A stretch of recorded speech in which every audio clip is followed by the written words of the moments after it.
¿Crees que los niños mismos pueden enterrar viva a su madre? Sé que parece imposible, pero a mí me pasó. Mi nombre es Benedita, tengo 84 años, y hoy les voy a contar una historia que nunca imaginé que viviría. Una historia sobre cómo el dinero puede convertir el amor en odio, y cómo aquellos que más amamos pueden convertirse en nuestros peores enemigos. Si alguna vez te has preguntado hasta dónde puede llegar la codicia humana, si alguna vez has sentido que tu propia familia no te valora, o si tienes miedo de lo que pueda suceder cuando seas mayor, entonces necesitas escuchar lo que tengo que decir. Esta no es solo mi historia, es una llamada de atención sobre lo que puede suceder en cualquier familia. Quédate hasta el final, porque lo que me han hecho mis hijos va más allá de lo que puedas imaginar. Y tal vez, solo tal vez, mi experiencia puede salvarte a ti o a alguien que amas de pasar por lo mismo. Empezaré por el principio, cuando todo era diferente. Cuando el amor aún habitaba esta casa que hoy está vacía y fría. Nací en 1940, en el pequeño pueblo de Villa de Leyva, Colombia. Una ciudad donde todo el mundo se conocía, donde la palabra de un hombre valía más que cualquier papel firmado. Mis padres, don Emilio y doña Salomé, me criaron con los valores de antaño: respeto, honestidad y, sobre todo, amor a la familia. A la edad de 22 años, conocí a Alfonso, un hombre alto de 28 años con ojos marrones profundos como la tierra fértil de nuestras montañas. Tenía algo que pocos hombres poseían en ese momento: perspicacia para los negocios y un corazón generoso. Cuando nos casamos, en 1963, ya era respetado en la ciudad como un comerciante justo y trabajador. Alfonso heredó algunas tierras de su padre, pero fue con mucho sudor y dedicación que transformamos esas pocas hectáreas en una de las propiedades más grandes de la región. Recuerdo el olor de la tierra mojada en las mañanas de trabajo, el sonido de nuestros trabajadores cantando mientras plantaban, la sensación de logro cuando veíamos las abundantes cosechas. Tuvimos 3 hijos: Ricardo, nacido en 1965, Santiago en 1967 y nuestra pequeña Valentina en 1970. Me dediqué por completo a ellos, como lo hacían todas las madres de la época. Se levantaba a las 5 de la mañana para preparar café con leche fresca, cosía su ropa a la luz de las velas cuando dormían, les enseñaba oraciones antes de irse a dormir. ¡Oh, qué hermosos eran aquellos tiempos! Nuestra casa era el lugar de reunión de la familia extendida. Los domingos por la tarde, el aroma del sancocho que preparaba se extendía por toda la propiedad. El sonido de las risas de los niños que jugaban en el patio, el tintineo de las copas mientras los hombres brindaban por los negocios exitosos, el susurro de las mujeres intercambiando secretos en la cocina. Alfonso expandió el negocio más allá de la agricultura. Abrió una tienda de materiales de construcción en el centro de la ciudad, luego un pequeño banco que prestaba dinero a los vecinos necesitados. Siempre decía: Benedita, el dinero solo tiene valor cuando ayuda a las personas. Era un hombre de palabra. Cuando prometía algo, lo cumplía. Por esta razón, todos en la ciudad lo respetaban. Nuestros hijos crecieron sin conocer las necesidades. Ricardo, el mayor, siempre ha sido el más serio, interesado en los negocios de su padre desde que era pequeño. Santiago era el artista de la familia, un soñador, le gustaba pintar los atardeceres de nuestra región. Valentina, nuestra princesa, era dulce como una abeja melífera, siempre preocupada por ayudar a los menos afortunados. Estaba orgulloso de cómo los criamos. Nunca les levanté la voz, nunca les faltó cariño ni atención. Cuando se enfermaban, pasaban noches enteras junto a su cama, aplicándoles compresas frías, cantando las canciones de cuna que me enseñaba mi madre. Cuando tenían dudas sobre sus estudios, me sentaba con ellos en la mesa de la cocina, bajo la luz amarillenta de la linterna, y los ayudaba pacientemente. Durante 30 años, Vivimos como una familia unida y próspera. Alfonso se convirtió en el hombre más respetado de Villa de Leyva. Cuando alguien necesitaba ayuda, acudía a nosotros. Cuando había conflictos en la ciudad, le pedían a Alfonso que mediara. Nuestra casa era sinónimo de hospitalidad y generosidad, pero como dice el refrán, no hay bien que siempre dure, ni mal que nunca termine. Y nuestro bien estaba llegando a su fin, era marzo de 1995. Alfonso tenía 60 años y yo 55. Estaba en la cima de su fuerza, planeando expandir aún más el negocio. Esa mañana, recuerdo que me desperté con una sensación extraña. El aire era diferente, había un silencio inquietante que nunca antes había sentido. Alfonso salió temprano para una reunión con algunos inversionistas de Bogotá. Me besó la frente, como lo había hecho todas las mañanas durante 32 años, y me dijo, nos vemos por la noche, mi amor. Prepara ese guiso que tanto me gusta. Fueron las últimas palabras que escuché de él. El accidente ocurrió en la carretera que conectaba nuestra ciudad con la capital. Un giro brusco, una lluvia repentina, un camión que perdió el control. Cuando sonó el teléfono a las 3 de la tarde, ya lo sabía. El corazón de una esposa siempre lo sabe, no podría describir el dolor de ese momento, incluso si viví 1000 vidas. Era como si me hubieran arrancado la mitad de mí. Alfonso no era solo mi esposo, era mi mejor amigo, mi consejero, mi compañero de sueños. Perdí no solo al amor de mi vida, sino también mi seguridad, mi referente. El funeral fue el más grande que Villa de Leyva había visto jamás. Gente de todas las ciudades vecinas vino a despedirse de él. Caminaba como en un sueño, o mejor dicho, en una pesadilla. El olor de las flores me enfermaba, el sonido de los sollozos me atravesaba el alma, las palabras de condolencia parecían venir de muy lejos. En los primeros meses después de la muerte de Alfonso, mis hijos fueron mi mayor consuelo. Ricardo, que entonces tenía 30 años, se hizo cargo del negocio de inmediato. Santiago, de 28 años, pasaba más tiempo conmigo, tratando de distraerme con sus conversaciones y pinturas. Valentina, de 25 años y recién casada, venía a visitarme todos los días, trayéndome dulces caseros y abrazos apretados, pero noté cambios sutiles. Ricardo comenzó a tomar decisiones sin consultarme. Cuando le preguntaba sobre negocios, me decía, no te preocupes, mamá. Déjamelo a mí. Santiago comenzó a hablar de vender algunos terrenos para facilitar la administración. Valentina, que solía contarme todos sus problemas, se volvió más reservada. Al principio, pensé que era normal. Estaban asumiendo responsabilidades, creciendo, independizándose. Pero había algo en sus ojos, una frialdad que nunca había visto antes, una impaciencia cuando hablaba, una prisa por terminar nuestras conversaciones. Antes de continuar, si esta historia te está tocando el corazón, deja un like para darme fuerzas para contarte lo que viene a continuación. Va a ser difícil. 6 meses después de la muerte de Alfonso, estaba reunido en la habitación donde tan a menudo tomamos decisiones como familia. Ricardo trajo papeles, muchos papeles. Santiago estaba serio, evitando mi mirada.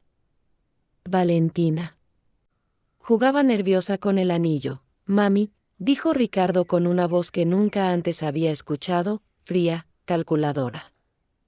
Tenemos que hablar del futuro. Papá dejó muchas propiedades, muchas responsabilidades.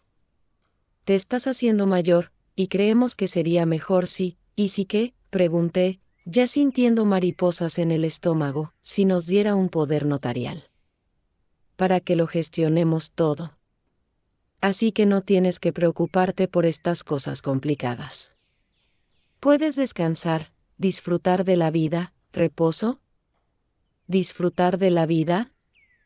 Tenía 55 años y me trataban como a un inválido.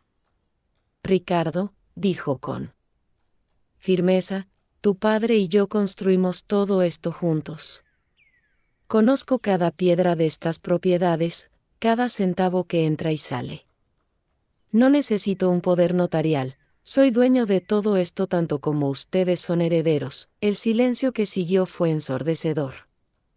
Santiago finalmente habló, mamá, sé razonable. Las cosas han cambiado. Los negocios son más complejos ahora. Una mujer sola que exploté. Una mujer soltera que trabajó codo con su padre durante 30 años. Una mujer que sabe el nombre de cada trabajador, que sabe cuándo es el momento de plantar y cuándo es el momento de cosechar, asterisco. Valentina, mi pequeña Valentina, dijo en voz baja, mami, es solo temporal. Hasta que te acostumbres con la nueva situación. En ese momento, mirando a los 3 hijos que había criado con tanto amor, vi a unos desconocidos. ¿Dónde estaba la gratitud por todo lo que hice por ellos? ¿Dónde estaba el respeto por los sacrificios que Alfonso y yo hicimos para darles todo? Me negué a firmar los papeles. La discusión duró hasta la noche. Ellos discutieron, yo resistí. Al final, se fueron de la habitación sin despedirse, dejándome solo con el pesado silencio de la decepción. En los días siguientes, sentí en mi piel lo que significa ser tratado como una molestia en mi propia casa. Ricardo dejó de informarme sobre el negocio. Santiago ya no venía a visitarme. Valentina cancelaba nuestros almuerzos dominicales, siempre con excusas. Su casa necesitaba limpieza, su esposo estaba enfermo, tenían otros compromisos. Empecé a notar cosas extrañas. Conversaciones que se detuvieron cuando entré en la habitación. Llamadas telefónicas confidenciales. Papeles escondidos cuando me acerqué. Una tarde, sorprendí a Ricardo en el despacho de Alfonso, buscando en cajones. Que él creía que yo no sabía que existían. ¿Qué estás haciendo? Le pregunté, buscando documentos importantes. Mamá. Papá guardaba las cosas en lugares extraños. Mentir. Alfonso era metódico, organizando todo en carpetas etiquetadas. Ricardo estaba buscando algo específico, probablemente la ubicación de cuentas bancarias o inversiones que yo aún no había descubierto. Fue entonces cuando me di cuenta, mis hijos no estaban tratando de protegerme. Estaban tratando de alejarme para tener todo. Los meses que siguieron fueron los más solitarios de mi vida. Mis propios hijos me trataban como a un extraño en mi propia casa. Las comidas se tomaban en un tenso silencio.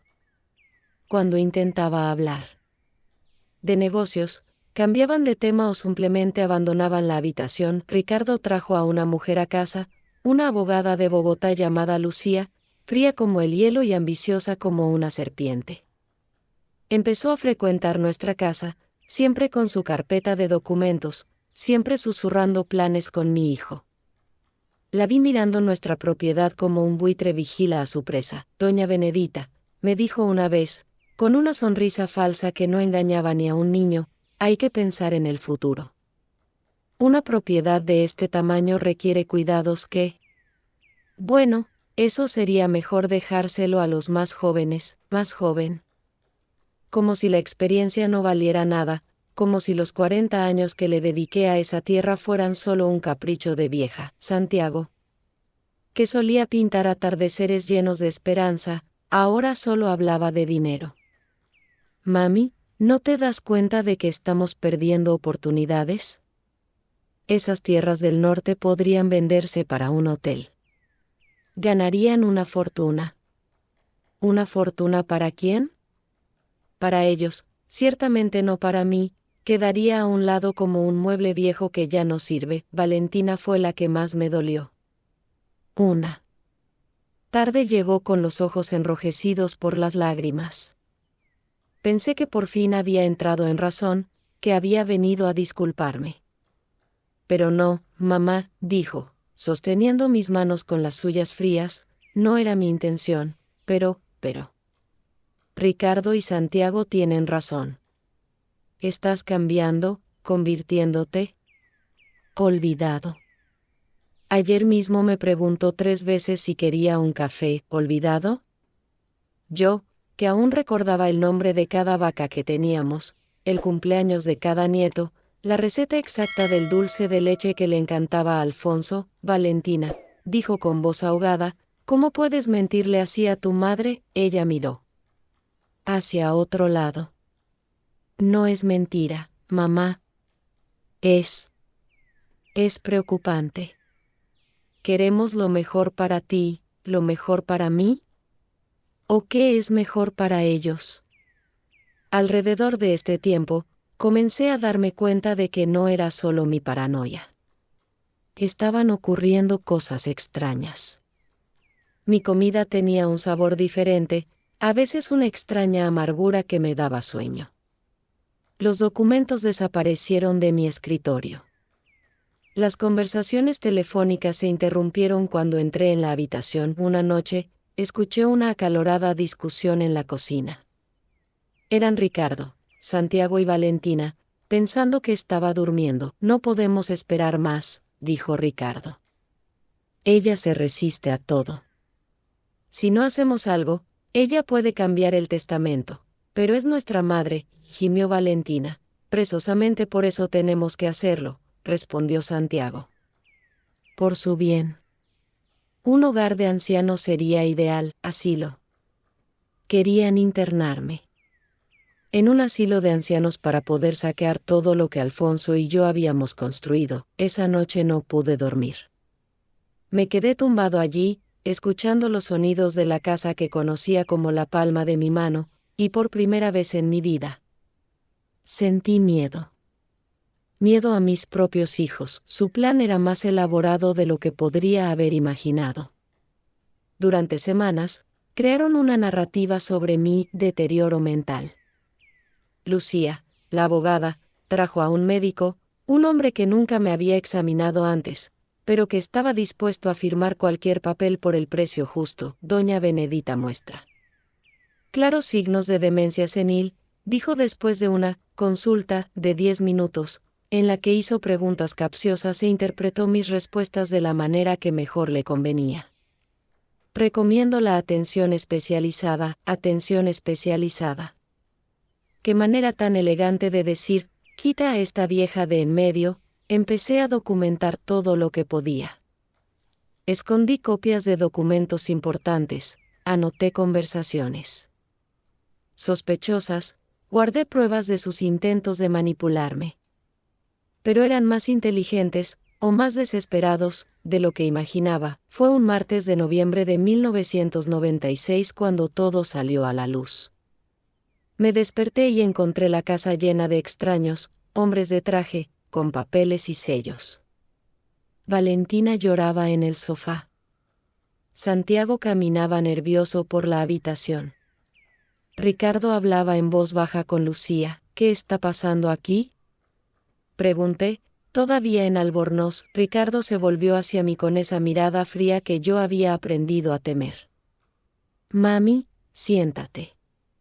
Tenemos que hablar. ¿Sobre qué? ¿Quiénes son estas personas que están en mi casa? Son de la registraduría y del ayuntamiento, dijo Lucía, haciéndose cargo con su voz helada. Están aquí para oficializar su hospitalización. Ricardo, Santiago y Valentina obtuvieron una orden judicial que la declaraba incapaz de cuidar de sí misma y de sus bienes. Incapaz. La palabra me golpeó como un puñetazo en el estómago. ¿Cómo te atreves, mami?, se acercó Santiago, tratando de parecer amable. Es por tu propio bien. ¿Te has comportado de alguna manera? Extraño. Olvidarse de las cosas, hablar. Consigo misma, no me olvido de nada, y grité, y mi voz resonó por toda la casa que pronto dejaría de ser mía. Recuerdo cada sacrificio que hice por ti. De todas las noches de insomnio en las que estaban enfermos. de todos los sueños que he abandonado para cuidar de ti, pero ya lo habían decidido. Los papeles estaban firmados. La hospitalización estaba programada para el día siguiente. En cuestión de horas, lo había perdido todo, mi hogar, mi dignidad. Mi familia. Valentina se acercó, todavía llorando. Mami, lo siento. Lo siento mucho. Si realmente lo hiciera, respondí con una calma que me sorprendió, no estaría haciendo eso. Esa noche, mi última noche en casa, hice algo que nunca pensé. ¿Qué haría? Planeé mi escape. No iba a permitir que me llevaran a morir olvidado en un manicomio mientras ellos disfrutaban del fruto de mi sudor. A las 3 de la madrugada, cuando todos dormían, me llevé lo poco que pude ocultar, algunos documentos, un poco de dinero que había ahorrado para emergencias y el anillo de boda de Alfonso. Salí por la puerta trasera, crucé el patio donde jugaba con mis hijos cuando eran pequeños, y entré en la ciudad. Tenía un plan. Conocía a gente de la ciudad que todavía me respetaba, que conocía la verdadera historia de la familia. Iba a pelear. Iba a demostrar que no estaba loca. Iba a recuperar lo que era mío, pero eran más rápidos. Cuando amaneció y descubrieron mi escape, Ricardo entró en pánico. No podía permitirme comunicarme con las autoridades de la ciudad, que conocían a nuestra familia desde hacía décadas y podían cuestionar su versión. Lo que sucedió en las horas siguientes es difícil de creer, incluso para mí que lo viví.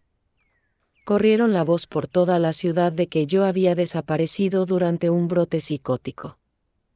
Lucía, con su lengua de abogada, convenció a las autoridades de que yo era peligroso, tanto para mí como para los demás. Organizaron una búsqueda.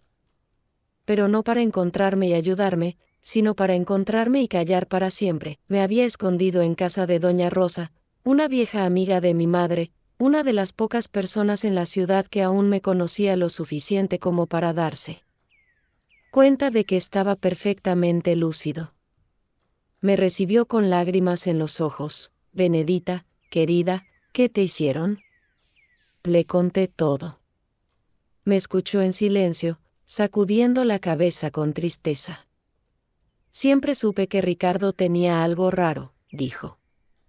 Incluso cuando era niño, había una frialdad en el que me asustaba. Planeamos ir a la oficina del registro civil a la mañana siguiente para impugnar los documentos, pero no teníamos tiempo. Nos encontraron, oí los golpes en la puerta incluso antes de que doña Rosa abriera. Eran Richard y dos hombres que yo no conocía, hombres de aspecto rudo, claramente dispuestos a hacer cualquier cosa por dinero. Mamá, dijo Ricardo al verme. Qué susto nos dio. Estaba preocupado por ti, preocupado. Qué piada cruel, no voy a ir contigo, dijo con firmeza.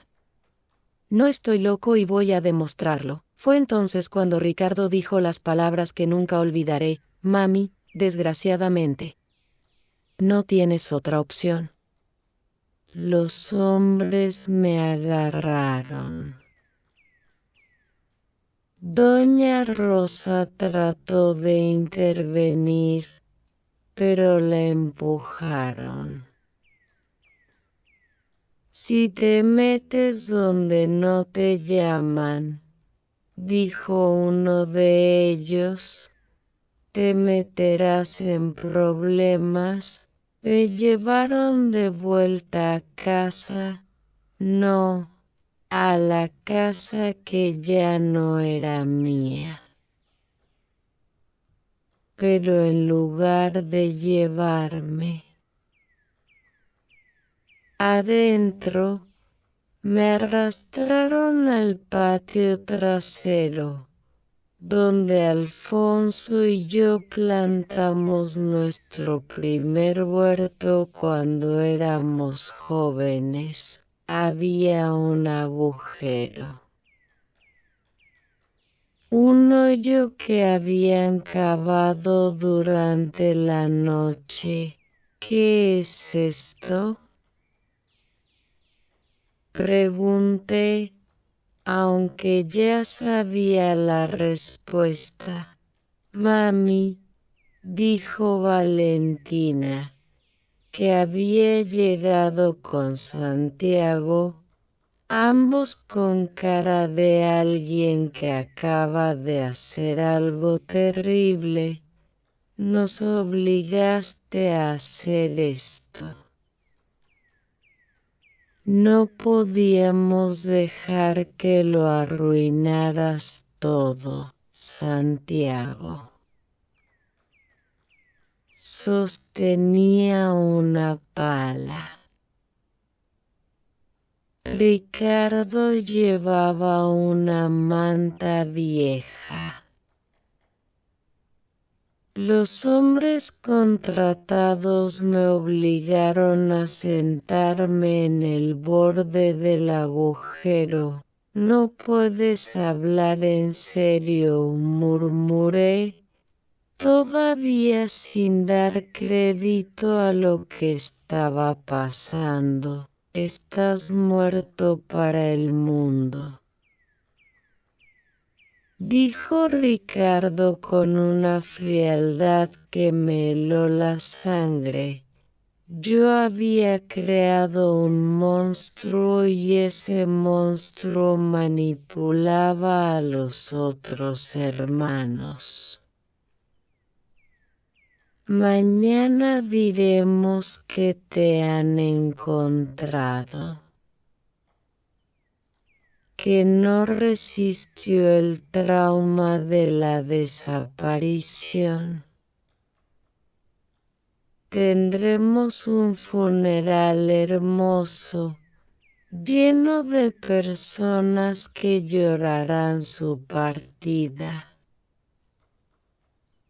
Y entonces, finalmente, seremos capaces de ocuparnos de los asuntos sin su interferencia.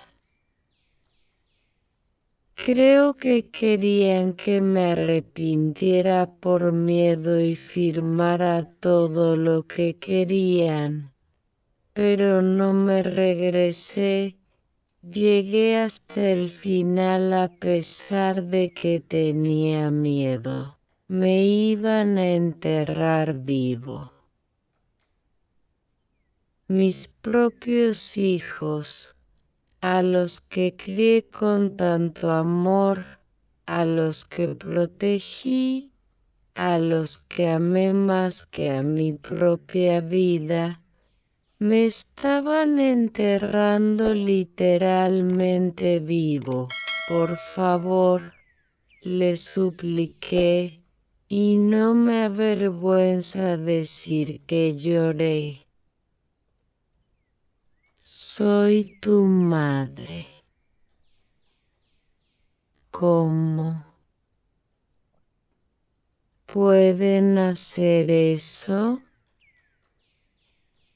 Valentina apartó la mirada.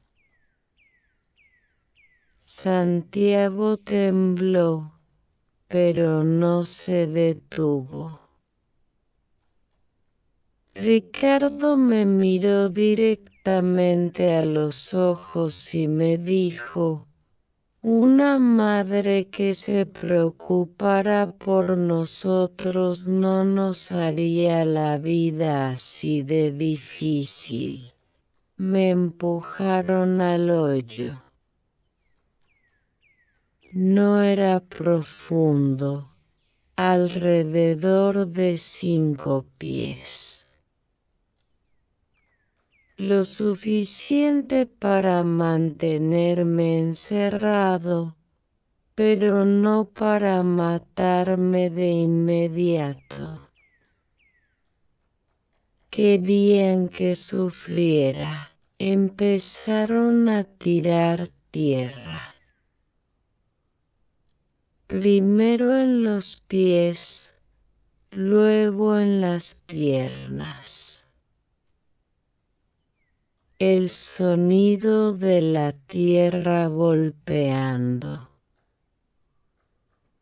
Mi cuerpo, el olor húmedo de la tierra fresca, La sensación de claustrofobia que se apodera de mí era como morir lentamente. Alto, grité. Detente, por favor, pero continuaron. Tierra en mi pecho, en mi cuello. Cuando solo quedé al descubierto mi cabeza, Ricardo se agachó en el borde del hoyo. Adiós, mami, me dijo con una sonrisa que nunca olvidaré. Gracias por todo. Y empezaron a cubrirme la cara. Lo que sintieron cuando la tierra comenzó a cubrir mi rostro es indescriptible. La desesperación de no poder respirar, la oscuridad total, el peso de la tierra sobre mí. Pero algo dentro de mí se negaba a morir. Tal vez fue la indignación, tal vez fue la sed de justicia, o simplemente el instinto de supervivencia que Alfonso siempre dijo que yo tenía. Pude crear una pequeña bolsa de aire moviendo la cabeza de un lado a otro antes de que la tierra me cubriera por completo. No fue mucho, pero fue suficiente para unos minutos. Escuché sus voces alejarse, el sonido de los autos que se alejaban, y luego silencio. Estuve allí, enterrado vivo, durante casi 2 horas. 2 horas que parecieron una eternidad. El aire se acababa, me dolía la cabeza, mi corazón latía desequilibrado. Comencé a tener visiones. Vi a Alfonso llamándome, vi a mis padres esperándome. Vi una luz blanca que parecía invitarme al descanso eterno, pero entonces escuché algo. Pasos. Alguien caminando por el patio. Ayuda. Traté de gritar, pero mi voz salió amortiguada por la tierra. Ayuda. Los pasos se detuvieron. Luego regresaron. Más rápido. Era doña Rosa. Ella estaba preocupada. Había visto a los hombres llevarme y decidió investigar.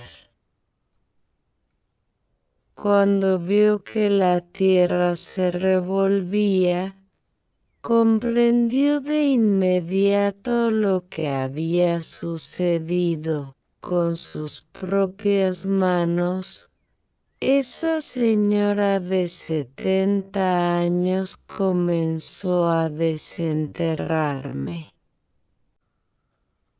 Cavó como una mujer poseída, llorando y rezando al mismo tiempo. Espera, Benedita. Aguanta. Cuando logró descubrirme la cara, estaba casi inconsciente. Me dio agua, me ayudó a salir del hoyo, me llevó a la casa de una amiga en otra ciudad. Durante 3 días, me cuidó como si fuera su propia hija. Tienes que denunciarlos, dijo. Se trata de un intento de asesinato, pero sabía que no sería tan sencillo. Ya habían construido toda una narrativa. Tenían documentos médicos. Compraron testigos, una versión oficial de los hechos. ¿Quién le creería a una vieja loca contra 3 niños devotos? Aún así, lo intenté. Fui a la comisaría, a la notaría, al juzgado. Pero Lucía había hecho bien su trabajo. Todos los papeles estaban en regla. Oficialmente era una persona con una enfermedad mental bajo la tutela de mis hijos. Mi palabra no valía nada. El jefe de policía me miró con lástima. Doña Benedita, comprendo su confusión, pero sus hijos solo quieren lo mejor para usted. ¿Por qué no vuelves a casa y dejas que se encarguen de todo? Casa. ¿Qué casa? Ya habían cambiado las cerraduras. Cuando llegué allí, Ricardo llamó a la policía, alegando que estaba teniendo otro brote. Como nadie me buscaba, decidí volver a casa para intentar conseguir más ropa y papeles, pero me di cuenta de que no tenía nada más allí. Tuve 3 hijos y ninguno de ellos me defendió. Todos actuaron por codicia. Nuestra buena reputación les ayudaría a quedar impunes por este crimen. Así es como me convertí en un refugiado en mi propia ciudad. Doña Rosa me acogió, pero yo sabía que no podía quedarme para siempre. Mi presencia la ponía en riesgo. Salí de Villa de Leyva una mañana de diciembre de 1996. Con solo la ropa que llevaba puesta y los pocos documentos que logré salvar, tomé un bus a Tunja y luego a Bogotá. A sus 56 años, comenzaba una nueva vida, sola, sin dinero, sin familia. Los primeros años fueron los más duros de mi vida. Trabajé como sirvienta, costurera, cuidadora de ancianos, ironía del destino, cuidando de otras personas mayores mientras mis propios hijos habían intentado matarme. Vivía en pensiones baratas, en habitaciones diminutas donde a veces ni cabía una cama adecuada, pero ¿sabes lo que descubrí? Esa dignidad no se pierde con la pobreza. Ese personaje no se puede comprar con dinero. Y que, a veces, es necesario perderlo todo para descubrir quiénes somos realmente. En 2001, 5 años después de mi muerte, supe por casualidad lo que le había sucedido a mi familia. Llegó a mis manos un periódico de Villa de Leyva y allí estaba la noticia: familia tradicional pierde fortuna en malas inversiones. Ricardo lo había dilapidado todo. Las tierras fueron vendidas a precios irrisorios para pagar deudas. La tienda y el banco cerraron. La casa salió a subasta. En 5 años lograron destruir lo que Alfonso y yo tardamos 30 años en construir. Valentina se divorció y se mudó al extranjero.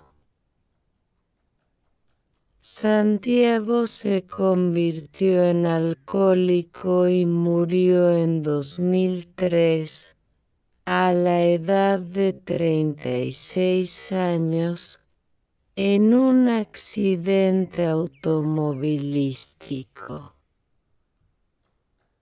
Ricardo desapareció. Algunos dicen que huyó a Venezuela para escapar de los acreedores. No sentí ningún placer. Al saber esto, no había satisfacción en la venganza, solo una profunda tristeza por todo lo que podría haber sido diferente. Durante todos estos años, muchas personas me han preguntado si los he perdonado. Es una pregunta difícil de responder. Perdonar no significa olvidar, no significa que lo que hiciste fue correcto. Perdonar es liberarse del veneno del odio que, al final, solo envenena a quienes lo llevan. ¿Los he perdonado? Sí, porque tenía que perdonar para seguir viviendo. Pero, ¿lo olvidé? Nunca. Las cicatrices permanecieron. La desconfianza en la gente permaneció. El dolor de la traición todavía duele cuando pienso demasiado. Hoy, a mis 84 años, vivo en una casa sencilla en las afueras de Bogotá. Tengo un pequeño huerto donde planto tomates y lechugas. Alfonso estaría orgulloso. Tengo algunos vecinos que se han convertido en familia. Amigos de verdad que conocen mi historia y me aceptan de todos modos. A veces, cuando el viento golpea las ventanas de la casa, todavía sueño con esa sensación de asfixia, con el peso de la tierra sobre mí. Me despierto asustada, tanteando en la oscuridad para asegurarme de que estoy viva, de que soy libre. Otras veces, sueño con mis hijos pequeños. Con Ricardo pidiéndome que le ate el zapato. Con Santiago mostrándome sus dibujos. Con Valentina quedándose dormida en mi regazo. Y me despierto llorando, no por el dolor que me causaron, sino por la añoranza de lo que una vez fueron. Te preguntarás por qué decidí contar esta historia ahora. ¿Por qué hurgar en heridas que ya han cicatrizado? La respuesta es sencilla. ¿De qué sirve una vida si no sirve de lección para los demás? ¿Cuántas familias están pasando por lo mismo que la mía? ¿Cuántos padres y madres ancianos están siendo manipulados, aislados, desalojados por sus propios hijos? ¿Cuántas personas están siendo enterradas vivas? Tal vez no literalmente como yo, pero sí simbólicamente, siendo tratadas como un estorbo, como una carga, como un obstáculo para los sueños de grandeza de los más jóvenes. La codicia es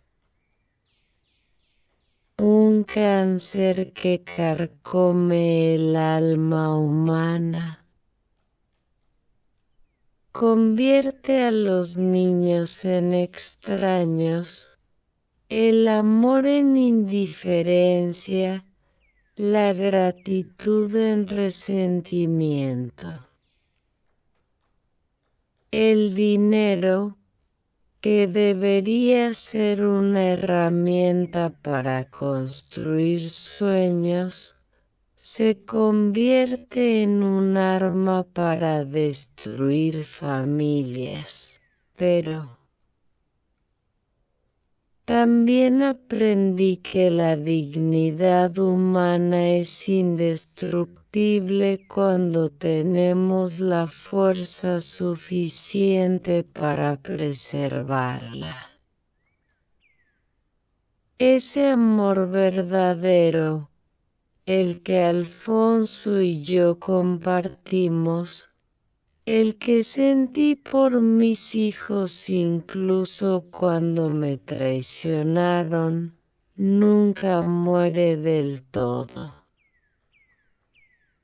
Y que, incluso en las situaciones más desesperadas, siempre hay una oportunidad de empezar de nuevo, si eres padre. Ama a tus hijos, pero no los malcríes. Enséñales el valor del trabajo, el significado de la gratitud, la importancia de la familia. No dejes que crezcan pensando que el mundo les debe algo. Si eres hijo o hija, recuerda que tus padres sacrificaron sus propios sueños por los tuyos. Que han dedicado su vida para que tú tengas lo mejor. Que cuando envejezcan y se vuelvan frágiles, merecerán afecto y respeto, no abandono y traición. Y si estás pasando por algo similar a lo que yo pasé, no te rindas. La vida puede ser cruel, la gente puede decepcionarnos profundamente, pero siempre hay una nueva mañana esperándonos.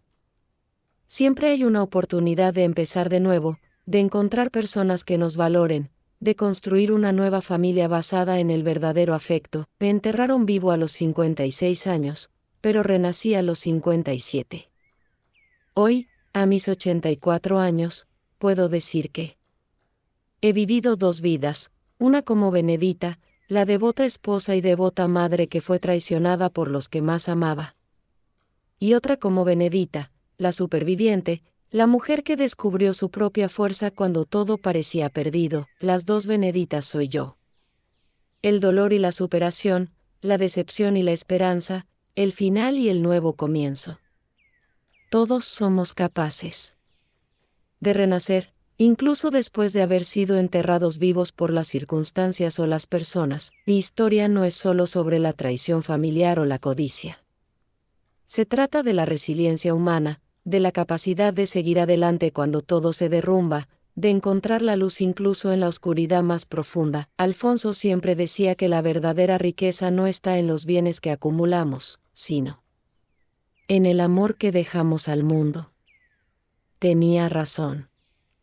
Mis hijos consiguieron la tierra, el dinero, la propiedad, y lo perdieron todo.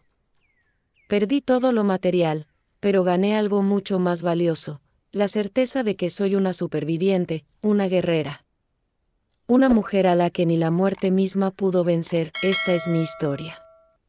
Esta es mi verdad. Y si toca el corazón de una sola persona, si sirve para salvar a una sola familia de la destrucción que puede causar la codicia, entonces vale la pena haberlo vivido todo. Gracias por escucharme. Gracias por darme la oportunidad de convertir mi dolor en esperanza para los demás. Si esta historia tocó tu corazón, si conoces a alguien que necesita escuchar lo que compartí hoy, deja un me gusta y compártelo con cualquiera que pueda necesitarlo. Todos merecemos ser escuchados, todos merecemos una segunda oportunidad y todos merecemos morir en paz, rodeados de amor verdadero. Que Dios bendiga a sus familias y que nunca tengan que pasar por lo que yo pasé. Un abrazo de toda mi gratitud, Benedita.